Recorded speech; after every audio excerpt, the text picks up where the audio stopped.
Bon, des débuts convaincants ou pas? Convaincus par les débuts de Paris? Oui, non forcément. Oui, forcément. Dave? Plutôt oui. Plutôt oui. Monsieur Djelit? Oui. Oui. Monsieur Alonso? Oui. Ah bah oui, ok. C'est pas ce qui est écrit en bas. En bas, Comment c'est pas la même question vraiment. Le PSG a-t-il il été convaincant? Eh non, les débuts convaincants. Ah oui, non, mais le ça PSG change un peu a-il tout. Ah bah le PSG a-t-il été Mais convaincant? les débuts convaincants, oui, moi je suis. Ouais, ok, début convaincant. Ah oui, bien sûr. On prend le truc, je lis la question, je fais mon vrai bon boulot. élève. Je n'ai pas de cerveau, je lis ce qu'il y a sur pas Saint-Étienne. exactement la même. Le Paris Et là, Saint-Germain, t'as 4 noms, imagine. le Paris Saint-Germain a-t-il été convaincant C'est pas ce exactement soir? la même Pas de question. guillemets. Plutôt oui. D'accord avec vous. Plutôt oui, Dave. Plutôt oui. Plutôt oui. Monsieur Djelit. Oui. Oui. Jérôme, donc. Ça change tout. Ouais. Oui. C'est horrible. Mais c'est pas le même oui. Voilà, allez-y. Allez, président, pas de problème, vous voulez pas vous opposer à votre ville-peuple ce soir? Ils font un bon match, ils font un bon début, mais convaincant, ça veut dire que Ça y est, on a vu de belles choses, que ça y est, c'est bien huilé et tout ça. Je dirais pas oui, moi. Vous n'avez pas, non? Qu'est-ce qui. Il a fallu un pénalty un peu sympathique pour débloquer le match. J'ai pas vu non plus Débloquer le énormément. match ou débloquer le score, Johan? Ah, pourquoi tu trouves qu'en première mi-temps, ils ont marché dessus? Ouais, ils sont pas. Il y a des autres. Non, c'est au-dessus. Photo, Non, mais ça, très au-dessus en première mi-temps. dès le tirage au sort, on savait que c'était au-dessus. Mais après, moi, j'ai pas été convaincu par le jeu qu'on nous annonçait du PSG, collectif. Je ne les ai pas vus marcher sur ce Dortmund-là, qui est un Dortmund très moyen, moi, je trouve. Maintenant, voilà, il y a un penalty, il y a un but magnifique qui est amené par Hakimi et Vitinha. Mais de là, après, à dire que c'était convaincant. Moi, je trouve qu'au-delà je des mets un quelques peu un mauvais choix bémol, quoi. individuels en première mi-temps, alors il manque le but, mais au-delà de quelques mauvais choix individuels, je trouve que l'impression Général. collective, générale Ouais, qu'elle me laisse première mi-temps, elle me fait dire, ouais, si c'est pas la 46e, ça sera la 60e, quoi. Tu vois. Donc oui, plutôt convaincu par les débuts en Champions League. On sait que dans ce groupe-là, il fallait gagner tout de suite. C'est quand même super important. T'as le poteau Mais de Vitinha, l'impression, quoi, au niveau Ouais. en case. C'est ce que je dis, là, moi, je te parle plus d'impression collective générale de force que d'occasion vraiment. J'ai commencé mon propos par ça un jour. Ouais. Et c'est pour ça que je me Écoutez bien dis votre ville-peuple. que je me dis si c'est pas là, c'est à la 60e. Voilà. Bon, après le penalty, je serai d'accord avec toi après, on en reparlera tout à On en l'heure. parle, on a mais Attendez, l'impression générale, elle me Je trouve plaît. que c'est ça, moi, qui fait dire que c'est convaincant. on va il y a aller quelqu'un voir- d'autre. Bah oui, on va Il y aller a un voir invité Giovanni surprise. qui nous attend vu du stade. Alors j'ai le début de votre réponse, vous êtes convaincu, mais comme dirait Colombo, là, l'inspecteur Colombo, il y a un petit truc qui vous gêne, Giovanni, bonsoir. Petit truc. Bonsoir, mais je ne m'attendais pas à ce qu'on cite que Colombo en soir de Ligue des Champions, mais c'est un bel hommage que vous lui faites. Mais je pense que je vais aller un peu dans le sens que ce commençait à évoquer Johan. Paradoxalement, on a beaucoup parlé du milieu de terrain du Paris Saint-Germain, des inquiétudes, peut-être aussi parfois de la défense. Mais moi, je trouve que ce soir, c'est l'attaque qui a été extrêmement brouillonne. Je trouve qu'il y a eu énormément de déchets. Alors oui, Ousmane Dembélé fait des différences, mais qu'est-ce qui croque, qu'est-ce qui rate dans la finition? Kolo Muani, il a été en grande difficulté, beaucoup d'imprécisions techniques. Alors là, je suis désolé, je vais m'attaquer à la sainteté Kylian Mbappé. Mais alors, ok, il marque, mais je trouve quand même qu'il est brouillon, quoi. Il y a des choses qui vont pas, des remises pas appuyées, etc. Donc on a focalisé milieu, défense, mais je trouve qu'il y a encore beaucoup de boulot devant. Et il y a beaucoup de déchets techniques. On voit quand même que Messi et Neymar, qui étaient les grands méchants loups, et que les supporters n'aimaient pas tant, techniquement, c'était quand même beaucoup plus précis et beaucoup plus juste, je trouve. J'espère, Giovanni, que t'as pas attendu ce match pour savoir ça, quand même. Non? Si. Parce que ça, on le sait depuis un moment. Mais après, moi, je rejoins Giovanni. 68% de possession. Oui. Ça veut dire non, mais que ça, c'est qu'il y a- le jeu de Enrique qui Oui, veut non. garder la balle. mais ça veut Même dire- des fois, il y a des moments où ils auraient pu attaquer, ils revenaient pour conserver. Moi, je trouve qu'ils ont fait un match sérieux. Ouais. Défensivement, comme le dit Giovanni, ça a été assez solide. Au milieu, je trouve très intéressant le rôle de Vitinha aussi qui prend un peu les choses en main. Et après, je rejoins Giovanni, offensivement. C'est pauvre pour moi. Je sais pas, sinon j'ai pas vu le même match, mais je vois pas. Petit, moi j'avais une question sur le trio. On va l'aborder directement. Le trio là, le trio Dembélé, Kylian Mbappé et Randal Kolo Muani, il vous a plu ou pas? Non. Non, mais déjà sur le papier, c'est pas un trio qui me plaît particulièrement. Pourquoi? Parce que Trois flèches? Ouais, parce que c'est des joueurs qui correspondent pas au jeu de possession que veut mettre en place Luis Enrique. Ouais. Dès que le bloc adverse est bas, ils sont en difficulté parce qu'il manque de finesse technique. Les trois à différents niveaux. C'est quand même 3 grands joueurs, mais il y a beaucoup. C'est pas la caractéristique. Il leur faut des espaces. Et effectivement, il manque un grand joueur sur les 3. Il manque Neymar. 3 grands joueurs. Moi, je sais pas ce qu'on appelle grand joueur. D'accord avec toi. C'est vrai qu'on a vite fait de dire 3 grands joueurs. Il y a un grand joueur qui a prouvé depuis des années. Non, bien sûr. Avant, il y avait 3 grands joueurs. Les 2 autres. Ah oui. Les 2 autres, pour le moment, c'est à devenir. Il y en a un, ça fait un moment que c'est en train de devenir. Dembélé. Mais ceci dit. Pardon, non. Excusez-moi. On va faire 3 heures là sur le trio, là. Il y a autre chose qui me gêne beaucoup et ça va faire la différence, ça peut faire la différence en championnat, mais surtout en Ligue des Champions quand les matchs seront serrés, c'est qu'aujourd'hui, ils n'ont plus personne pour tirer les coups de pied arrêtés. Ça, c'est quand même très inquiétant. Avant, ils avaient les 2 plus beaux pieds du championnat, Neymar, pied droit, Messi, pied gauche. Aujourd'hui, c'est Ousmane Dembélé qui frappe les coups de pied arrêtés dans un club comme le Paris Saint-Germain. Il n'arrive pas à lever le ballon. Il n'arrive pas à lever le ballon, c'est quand même compliqué. Et je vois personne. Pas Vitinha, d'ailleurs. Non, Vitinha a un bon oui, pied. Vitinha, il a plutôt un bon pied, mais c'est quand même. Oui, c'est sûr. Ça ajoute à la perte, en fait. Voilà. Vitinha a réagi chez nos copains, soit d'RMC, soit de Canal+. Voilà. Vous allez nous la lire, ma chère Virginie. C'est une grande victoire du PSG, a-t-il dit, et un très grand début de compétition. Même quand on ne gagne pas, on sait que les supporters sont avec nous. Oui, bon, et je pense que ce sera décisif cette saison. Oui, c'est draguer un peu les supporters, donc c'est sympa. C'est une belle ambiance du côté. Mais c'est une grande victoire. Bon, voilà, c'est pour lancer la compétition. Pour l'instant, il n'y a pas quelqu'un sur le plateau qui me dit que c'est une grande victoire. Pour l'instant, c'est une belle victoire quand même, parce qu'il faut recontextualiser un minimum. Moi, je vois ce PSG comme une nouvelle équipe. On est dans un processus. Il ne faut pas oublier ça.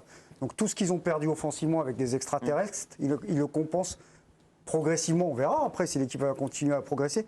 Collectivement, je trouve. Au moins, c'est cohérent. Ça ressemble vraiment à quelque chose, ce qui n'était pas forcément toujours le cas l'année dernière, notamment, et même sous l'ère Pochettino, même s'ils ont voyagé loin, en Ligue des Champions. Alors, moi, je ne cherche pas à trouver des circonstances atténuantes aux 3 devant, mais c'est vrai que quand on est assis de son siège et que tu as 10 mecs qui sont dans la surface et tout, c'est pas toujours aussi évident que ça, surtout que Dortmund... Ils ont le droit d'être plus justes, ils sont tous internationaux français, ils sont finalistes de Coupe du Monde. Il y a eu quand même des combinaisons, tout n'a pas été non plus acheté forcément en première mi-temps. S'ils virent en tête en première mi-temps, c'est pas... La plus belle combinaison, il y a aucun croix qui est dedans. C'est le pénalty. Je sais pas, il y a eu un poteau... La seule combinaison de Dembélé, c'est le 1-2 intelligent pour donner la balle en retrait qui amène le pénalty. C'est la seule action positive de Dembélé. Sur son côté, il y a Zahir qui est venu travailler plusieurs fois, il y a Hakimi, Vitinha. Non, mais on parle des offensifs, tu crées une frappe avec un poteau. Non, mais c'est la plus belle action du match. La plus belle action du match, c'est avec aucun des 3. Je m'enflamme pas. Si, attends, il y a un moment, un truc qui est hyper bien joué de la part de Vitinha, qui envoie un ballon sur Randal Colomwani, c'est ça, 90 millions d'euros là, qui remet d'une tête intelligente devant la surface de réparation. Et là, tu as Hakimi qui se projette. Tu as eu un jeu à 3. Et elle a été contrée par un défenseur de Dortmund. Giovanni Castaldi. Sans lire le live de l'équipe. Giovanni Castaldi, on commençait finalement à faire le débat, mais on est en train de le faire sur le trio offensif. Vous avez des choses à nous préciser sur l'un des 3 de ce trio, Giovanni ? J'espère, mes mecs, que j'ai pas explosé votre conducteur. Désolé. Non, mais c'était juste par rapport à ce que, parce que je crois que c'était Dave qui ont commencé à dire, c'est les internationaux, ils ont quand même le droit de faire les bons choix. Luis Enrique, pour le coup, en seconde période, il avait de son côté beaucoup Ousmane Dembélé et Randal Colomwani. C'est vrai que plusieurs fois, il était un peu dépité, il se tapait les mains comme ça sur les cuisses et il a parlé plusieurs fois à Randal Colomwani et Dembélé en disant les gars, soyez plus. Enfin, ça se voyait qu'il en voulait plus et qu'il en demandait beaucoup plus. Bon, Mbappé était à l'opposé, je ne sais pas s'il aurait dit c'était côté droit, mais en tout cas, même Luis Enrique, parfois, t'es pas content, quoi. Juste un petit truc, parce que, non, excusez-moi, il y a un petit truc, on dit, vous ne l'avez pas vu Dembélé.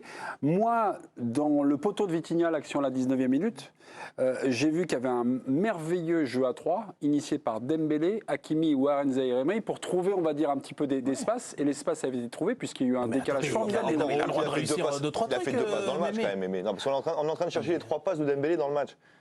J'ose espérer quand même que ce joueur-là, avec les qualités qu'il a intrinsèques, il peut faire dans un match contre un adversaire comme ça 3 passes qui amènent à une différence. Il a réussi un corner, puisque Marquinhos, donc, à la 39e minute, et il y a eu une frappe dégagée par Kobel également à la 39e minute. Alors, on ne sait pas si cette frappe était cadrée ou non. Non, mais je note un peu, là, je fais un peu le... C'est tout, après après, t'as plus rien Après.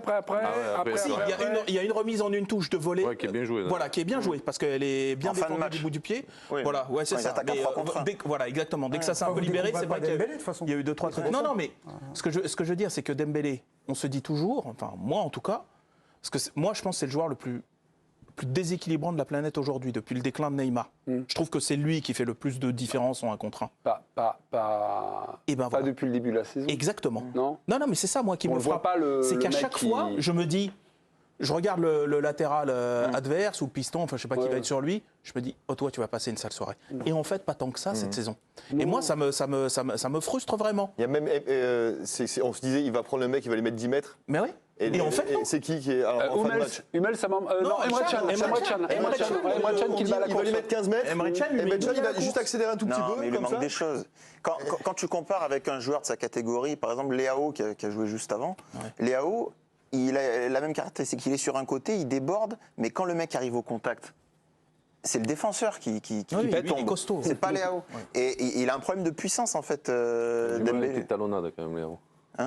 Léao, il a eu un problème avec il doit être comparé à ceux qui sont passés avant. Par exemple, je sais qu'il a des millions de kilomètres, mais il devrait être aussi décisif avec ses qualités qu'un joueur comme Di Maria, par exemple. Non, mais si tu veux, dans le registre des joueurs que c'est, Di Maria ou même Mahrez qui était à Manchester City, c'est les mêmes profils, quoi. Et lui, j'ai vu que c'était devenu viral, mais c'est vrai que la note artistique, elle est parfois sympa. C'est vrai qu'il aime bien mettre des crochets, il aime bien faire la serpillière de temps en temps.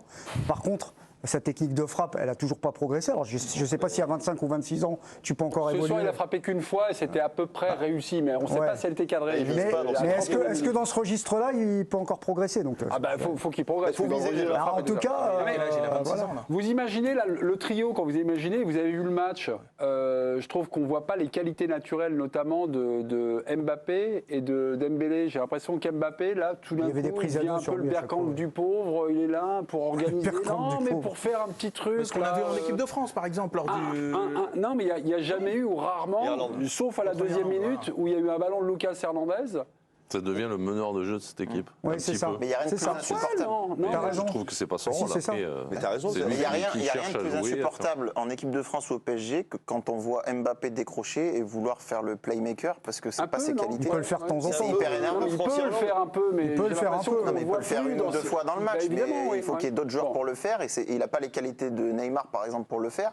Et surtout, ses qualités à lui, c'est d'être plus haut, de chercher d'un contre un pour Mbappé sur un côté. Là, oui, là, il est efficace. Vous êtes frustré aussi, Giovanni, de ne pas avoir assez vu ou trop peu vu qu'il a Mbappé en 1 contre 1 ? Ah, le petit bonhomme n'est pas content ? Il est renfrogné.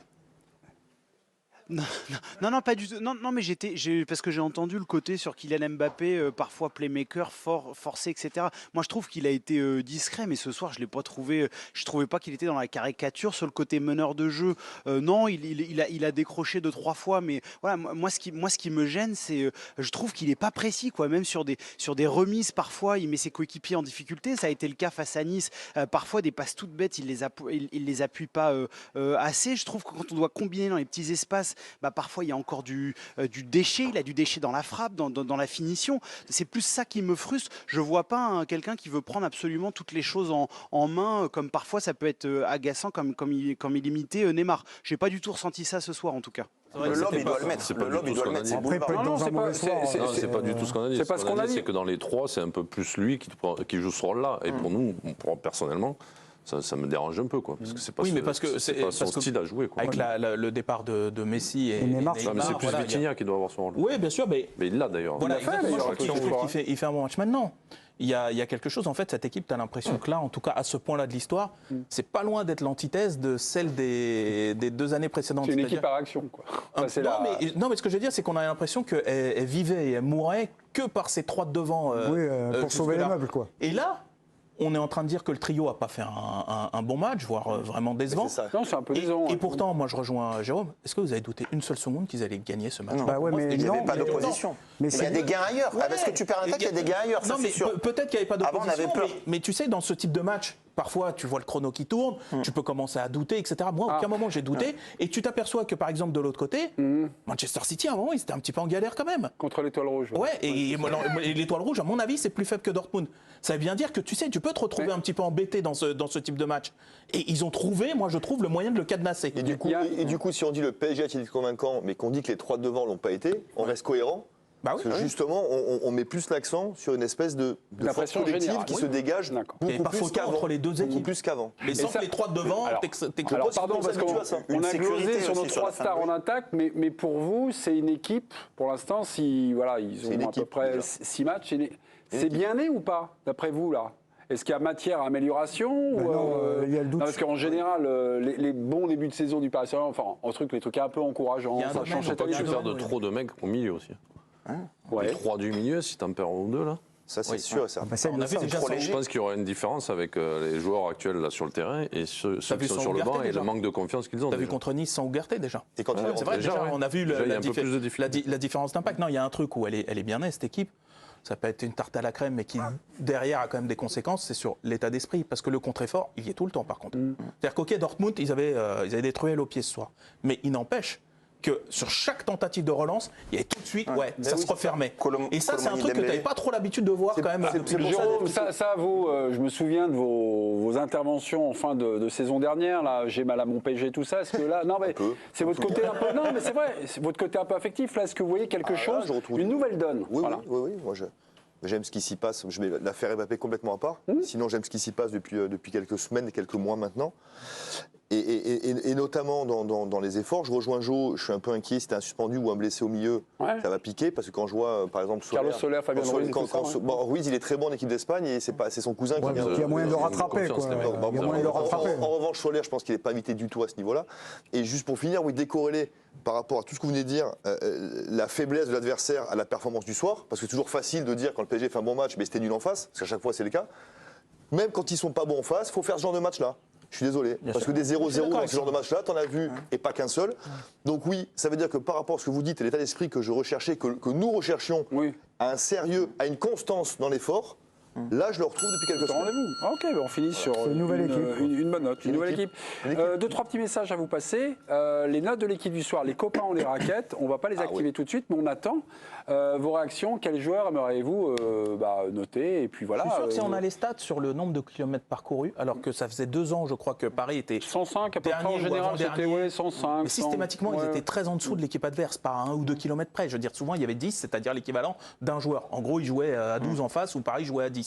Et je suis sûr que cette année, il faudrait voir. Enfin, moi, je les Vous ai dites pas. combien? On doit mouiller 112, 115? Mais je pense que ça doit être dans ces Après, ils ont eaux-là. une possession Ouais. tellement importante. Ouais, mais que- ils bougent pour que la possession elle soit un Et, peu. tu vois, efficace. et contre Nice, tu cours moins, boum. Et ben voilà. Ok, donc 112, 115 à peu près. On va tenter mais ce sera intéressant. Mais il y avait renseigner. C'est une mission derniers de la confiée à Ligue nos des assistants au 3e étage à trouver le nombre de kilomètres parcourus. L'année dernière, la dernière du équipe Paris en Ligue Saint-Germain. des Champions. Bon, vous allez sur le site L'Équipe, si vous voulez noter les joueurs, vous envoyez votre note, le joueur, on fera les moyennes et tout ça, puis rendez-vous un petit peu plus tard. Dans ce groupe du Paris Saint-Germain, il y avait